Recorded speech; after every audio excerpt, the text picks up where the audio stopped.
অন্তর্বর্তীকালীন প্রশাসনকে জবাব দিতে হবে। যারা অজস্র মানুষকে খুন করেছে, গুম করেছে, বাসফায়ার করেছে, ওই সমস্ত কুখ্যাত আসামিদের হাতে যদি হ্যান্ডকাপ না থাকে, হাত করা না থাকে, এই হাত করা কাকে পরাবার জন্য বানিয়েছেন? এটা ওই আপনাদের ভারতের মোদী সরকার এবং আপনাদের প্রভুদেরকে খুশি করতে, পশ্চিমাদের পদলেহন করতে, রামবামদের পা চাটার জন্য আলেমদের হাতে হ্যান্ডকাপ পরাবার জন্য তৈরি করেছেন। আর একটা আলেমের হাতে হ্যান্ডকাপ পরায় দেখেন। আপনারা যেহেতু জালেমের হাতে হ্যান্ডকাপ পরাতে পারেন না, আগামী ভবিষ্যতে যদি বাংলাদেশের একজন আলেমের হাতে হ্যান্ডকাপ পরানো হয়, ওই হ্যান্ডকাপ সহ যারা হ্যান্ডকাপ পরাতে আসবে তাদেরকে আমরা মাটির নিচে চিন্তা ফুটে ফেলবো। রাজি আছেন কেউ যুবকরা? হাত দেখতে চাই।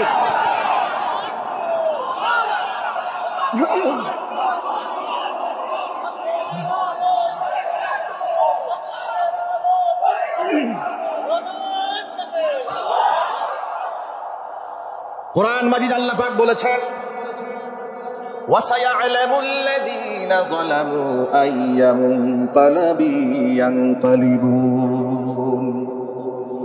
জালেমরা অচিরেই তারা জানতে পারবে তারা কোন গন্তব্যে রওনা হয়েছে। জালেমরা যখন জুলুম করে তখন তারা মনে করে আমাদের পতন কোনোদিন হবে না, আমাদের ক্ষমতার চেয়ার কোনোদিন কেউ নিতে পারবে না। যার দরুন যেদিন স্বৈরাচারী দেশ ছেড়ে পালিয়েছে, সেদিনও দুপুরবেলা হরেক রকমের খাবার তার জন্য প্রস্তুত করা হয়েছিল, সে রান্না করা হয়েছে তার জন্য। কথা বলেন ঠিক কিনা? স্বৈরাচারী বুঝতেও পারে না, আন্দাজ করতে পারে নাই যে এটাই তার জীবনের শেষ মুহূর্ত, এইখানে তার মুখ দিয়ে আর আল্লাহ ঢুকাবে না। আমি আমার জুমার মসজিদে শেষ একটা খুতবা দিয়ে বিদায় নেওয়ার জন্য বলেছিলাম প্রশাসনের লোকদেরকে, ভাই আমি এত বছর একটা মসজিদে নামাজ পড়ালাম, অন্তত পক্ষে আমি যে চলে যাচ্ছি আমার মুসল্লিদের কাছে একটু দোয়া নিয়ে যাই। আমি কিছু বলবো না, আপনাদের ব্যাপারে কোনো অভিযোগ আমি দেবো না, শুধু আমার মসজিদের মুসল্লিদের কাছে বলে যাচ্ছি যে ভাই আমি অনিবার্য কারণবশত আমি এখানে জুমার নামাজ পড়াতে পারছি না, এতটুকু বিদায় নেওয়ার সুযোগটা আমাকে দিতে হবে। তারা বললেন না, আপনাকে এই বিদায় নেওয়ার সুযোগ দেওয়া যাবে না, কারণ মসজিদে আপনি বিদায় নিতে গেলে একটা হট্টগোল লাগবে, মুসল্লিরা মানবে না, ফুঁসে উঠবে, একটা বিপ্লব হয়ে যাবে, এই সুযোগ আমরা দেব না, আপনি আর আসবেন না মসজিদে। আমাদেরকে শেষ বিদায় নেওয়ার সুযোগ করা দেয় নাই আল্লাহ রাব্বুল আমিন, ওকেও শেষ বিদায়ের সুযোগ দেন নাই। ও চেয়েছিল জাতির উদ্দেশ্যে ভাষণ দেবে, সেনা অফিসাররা বলেছে সময় 45 মিনিট, গাঠি গুছাবেন না খাবার খাবেন না ভাষণ দিবেন এটা আপনি বুঝবেন। স্বৈরাচারী পিছন দিকে তাকায় দেখে ডান্ডা রেডি, উপায় নাই, তাড়াতাড়ি গাড়ি নিয়ে হেলিকপ্টার নিয়ে তাড়াতাড়ি পালায়, যান বাঁচায়।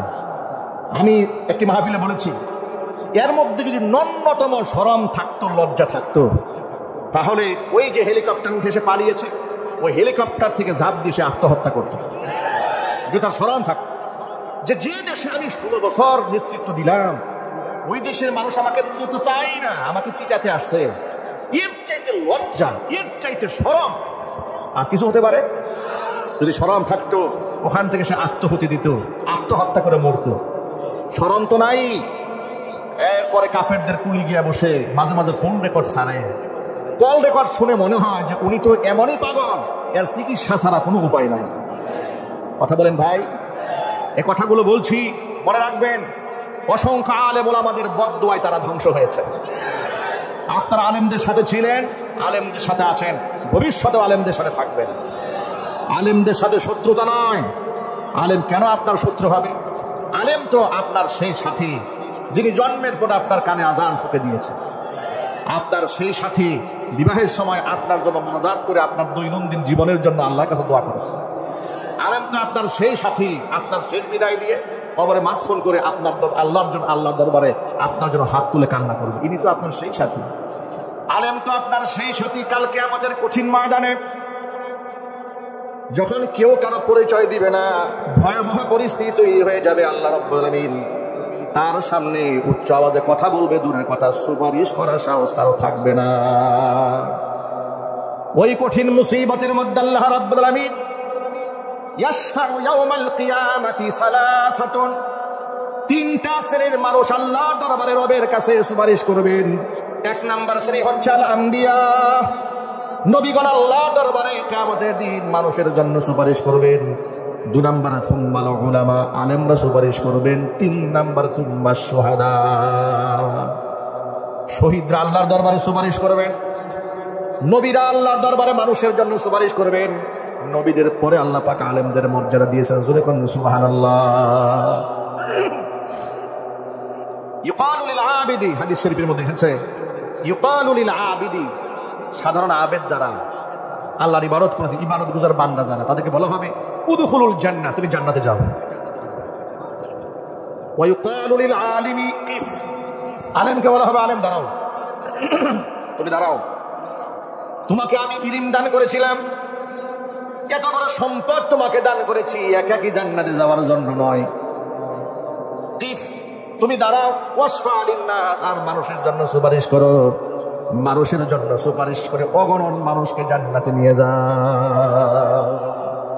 আলেমরা কতজন মানুষের জন্য সুপারিশ করবে, এই ব্যাপারে নবী করিম সাল্লাল্লাহু আলাইহি সাল্লামের আরেকটা হাদিস আছে। হুজুর বলেছেন ওয়ালাউ কানা আদাদান নুজুম, আলেমদের সুপারিশকৃত মানুষের সংখ্যা যদি নক্ষত্র সমতুল্য হয়, এর মানে নক্ষত্র কত শো আছে, কত হাজার আছে, কত লাখ আছে। ভাই এই তথ্য কি কারো জানা আছে আমাদের?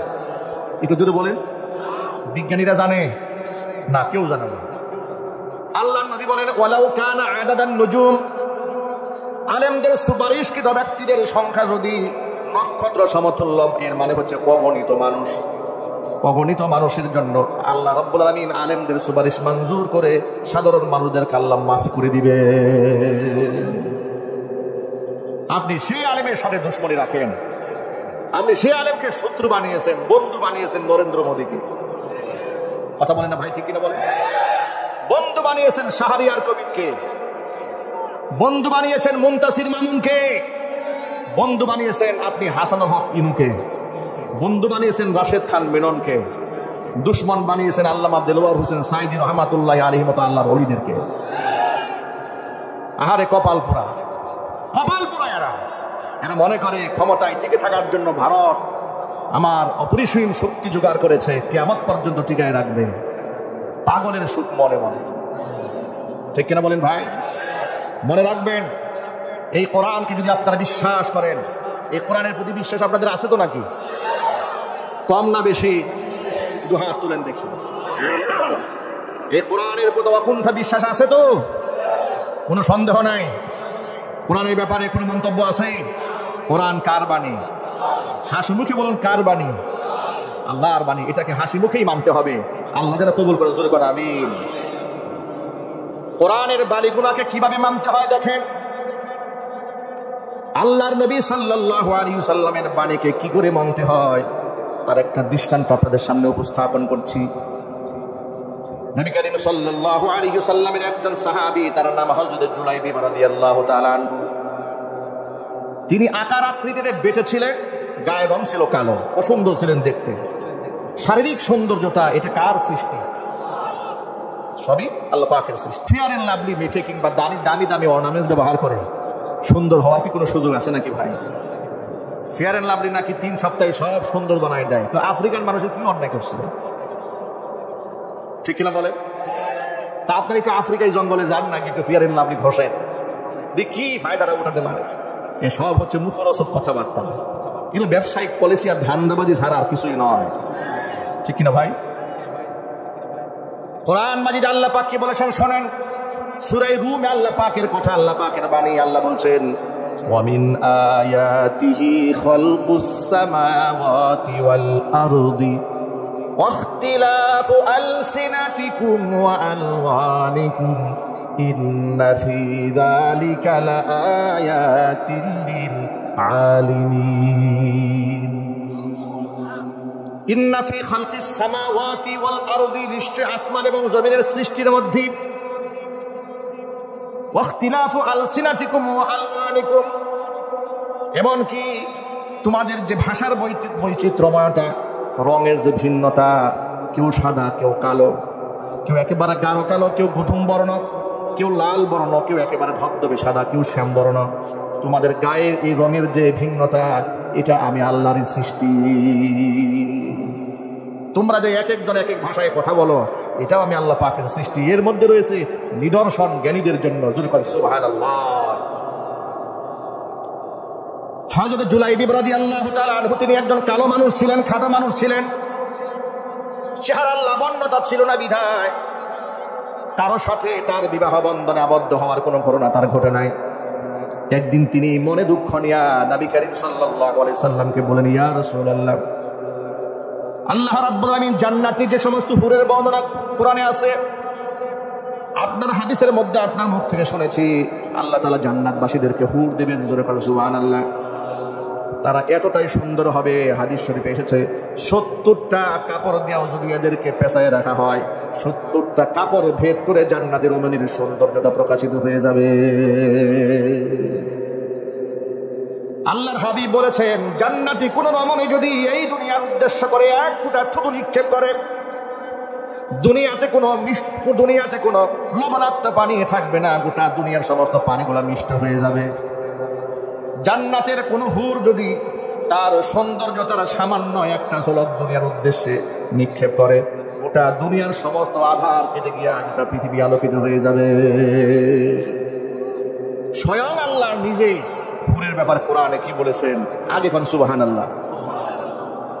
সূরা আর রহমানের মধ্যে আল্লাহ বলছেন, ফীহিন্না কাসিরাতুত তারফি লাম ইয়াতমিসহুন্না ইনসুন ক্বাবলাহুম ওয়ালা জান ফাবিআইয়ি আলাই রাব্বিকুমা তুকাযযিবান। সুবহানাল্লাহ। অপারেটর ভাই, এই বক্সের আওয়াজটা একবার বন্ধ হয়ে গেছে, এই সামনে দিকে সরো, বক্সের আওয়াজ আসতেছে না তো, সরো সরো সরো সরো সরো, বক্স সামনে সরো। এই বক্স থেকে একটু একটু সরে যাও, আমার আওয়াজ পাচ্ছে না, কথা বলতে কষ্ট হচ্ছে আমার ভাই, একটু বক্সের আওয়াজ বাড়াই, আওয়াজ বাড়া, নর্মাল কথা বলতে দেন ভাইরা আমার। কোরআন মাজিদে আল্লাহ বলছেন, ফীহিন্না কাসিরাতুত তারফ, জান্নাতের মধ্যে এমন নারী থাকবে, তারা থাকবে অত্যন্ত লাজুক প্রকৃতির, তারা চোখ বড় বড় করে স্বামীর দিকে তাকাতেও লজ্জা পাবে। সুবহানাল্লাহ। একটু উদাহরণ দিয়ে বলি, যারা লজ্জাশীল নারী হয় তারা কিন্তু পরপুরুষের দিকে মন চাইলেই তাকাতে পারে না, ঠিক কিনা বলেন? বাসর ঘরে স্বামী আর স্ত্রীর জীবনের প্রথম সাক্ষাৎ হয়েছে, স্ত্রী ঘুমটা দিয়ে বসে আছে, স্বামী তার পাশে গিয়ে বসেছে, তারও মনে চাচ্ছে একটু চোখটা খুলে স্বামীর চেহারার দিকে তাকায় একটু দেখি, লজ্জায় সাহস পাচ্ছে না, চোখটা নত করে রেখেছে। স্বামী বেচারা পুরুষ মানুষ সামনে আগায় গেছে, পুরুষের তো শরম টরম এমনি একটু কম, ঠিক না ভাই?